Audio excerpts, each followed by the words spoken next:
ನಮಸ್ಕಾರ ವೀಕ್ಷಕರೇ, ತಮಗೆಲ್ರಿಗೂ ಕೂಡ ಹೋಳಿ ಹಬ್ಬದ ಹಾರ್ದಿಕ ಶುಭಾಶಯಗಳನ್ನು ಕೋರ್ತಾ ಬಂಜಾರ ಬಂಧು ಯೂಟ್ಯೂಬ್ ಚಾನಲ್ಗೆ ಸ್ವಾಗತವನ್ನು ಕೋರ್ತಾ ಇದ್ದೇವೆ. ನನ್ನ ಹೆಸರು ರಮೇಶ್ ಚವಾಣ್.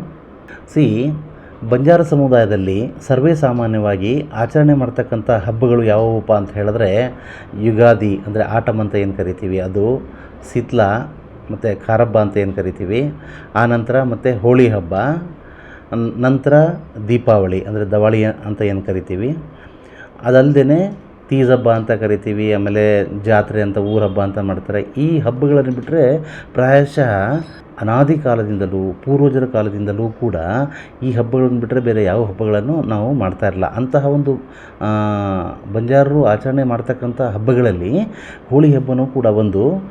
ಈ ಹಬ್ಬದ ವಿಶೇಷ ಮತ್ತು ವೈಶಿಷ್ಟ್ಯತೆ ಮತ್ತು ಒಂದು ಮಹತ್ವ ಮತ್ತು ಇದರ ಒಂದು ಉಲ್ಲಾಸದಾಯಕವಾದ ರಂಗುರಂಗಿನ ಹಬ್ಬ ಅಂತ ಏನು ಇದೆ, ಸೊ ಇದರ ಬಗ್ಗೆ ಹೇಳಲಿಕ್ಕೆ ಹೊರಟಿದ್ದೇವೆ ಇವತ್ತು.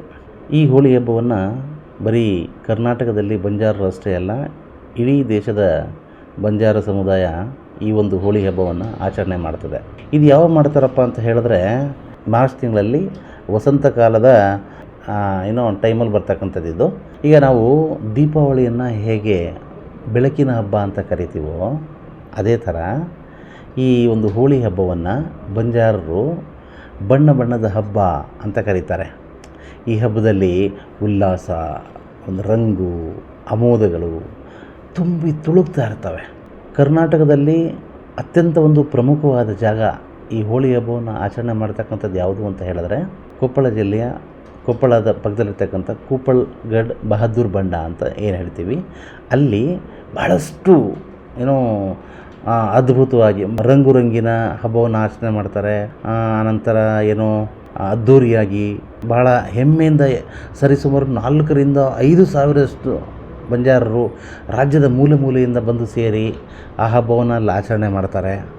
ಸೊ ಈ ವರ್ಷ ತಮಗೆಲ್ಲ ಗೊತ್ತಿರೋ ಹಾಗೆ ಲೋಕಸಭಾ ಚುನಾವಣೆ ಕೋಡ್ ಆಫ್ ಕಂಡಕ್ಟ್ ಅಂತ ಏನು ಕರಿತೀವಿ, MCC ಏನು ಫೋರ್ಸ್ ಇದೆ, ಆ ದೃಷ್ಟಿಯಿಂದ ಆ ಒಂದು ಹಿನ್ನೆಲೆಯಲ್ಲಿ ಪ್ರಾಯಶಃ ಒಂದು ಹೋಳಿ ಹಬ್ಬವನ್ನು ಆಚರಣೆ ಮಾಡಲಿಕ್ಕೆ ಏನು ಒಂದು ಧಾರ್ಮಿಕ ವಿಧಿವಿಧಾನಗಳಿದ್ದಾವೆ, ಆ ಒಂದು ರೀತಿಯಲ್ಲಿ ಮಾಡಿ ಆಚರಣೆ ಮಾಡ್ಬೋದೇ ಹೊರತು ಪ್ರತಿ ವರ್ಷ ಏನು ಅದ್ಧೂರಿಯಾಗಿ ಮಾಡ್ತಾಯಿದ್ರು, ಆ ಒಂದು ಬೃಹತ್ ಪ್ರಮಾಣದಲ್ಲಿ ಏನು ಮಾಡ್ತಾಯಿದ್ರು, ಅದು ಪ್ರಾಯಶಃ ಈ ವರ್ಷ ಆಗದೇ ಇರ್ಬೋದು ಅಂತ ಹೇಳ್ಬಿಟ್ಟು ಗೊತ್ತಾಗ್ತಾ ಇದೆ.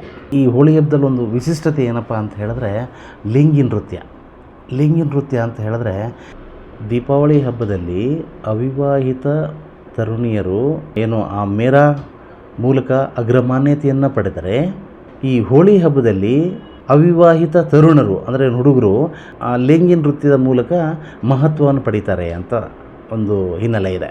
ಈ ಹೋಳಿ ಹಬ್ಬವು ಬಂಜಾರರ ತರುಣರು, ಅವರನ್ನು ಏನು ಬಂಜಾರ ಭಾಷೆಯಲ್ಲಿ ಗೇರಿಯಾಗಳು ಅಂತ ಏನು ಕರೀತಾರೆ, ಗೇರಿಯಾ ಅಂತ, ಸಡಗರ ಸಂಭ್ರಮದಿಂದ ಆ ಒಂದು ವರ್ಷಾಚರಣೆಯ ಪ್ರತೀಕ ಅಂತ ಹೇಳಿದ್ರೆ ಪ್ರಾಯಶಃ ತಪ್ಪಾಗಲಾರದು.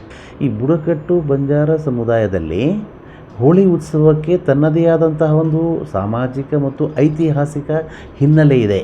ಮಾರೆ ಗೋರ್ ಭಾಯಿಯೋ, ಈ ವಿಚಾರ ಸೇನೆ ಮಾಲೂಮ್ है सारो, शेयर करो, लाइक करो, कमेंट करो.